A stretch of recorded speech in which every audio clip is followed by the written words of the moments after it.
يقول يا وجودي وجد من خاب ظنه فاصدقاه، تصميم بعيونك وحملنا سود الأيام ما لا يستطيع،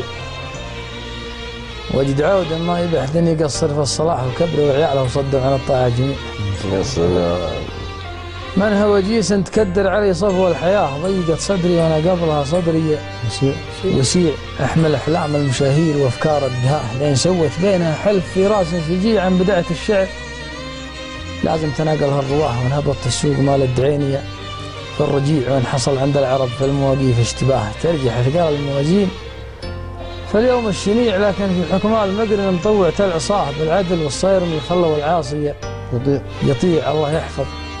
خادم البيت ويعز الولاه، جعل رايتهم رفيعة ومنزلهم رفيع، كل مظهوره يفلي تحت فية عصاه، سورهم بإرادة الله على الدولة منيع، فيها هني يلي يا من بغى شيء لقاه، ما تنطحت صدوف الدهر مع كل ريع، وانا عمري ضاع من دون تحديد اتجاه، كل ما جيت اسلك بدرب قلت اخاف اضيع الا منهج طاعة الله وتوحيد الاله، اسلك خوف ورجاء منك يا الحي السميع، وادري ان الفوز في اليوم الاخر للتقاه، ما يفرق في البشر ذا شريفه، وذا وضيع ان قعدت اخاف من الفقر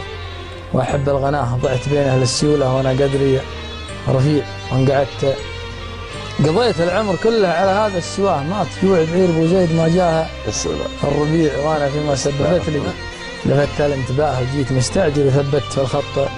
السريع، حد نملك بين جمع العرب وجه وجاه، كن يملك مال قارون وشربه بي. سلام.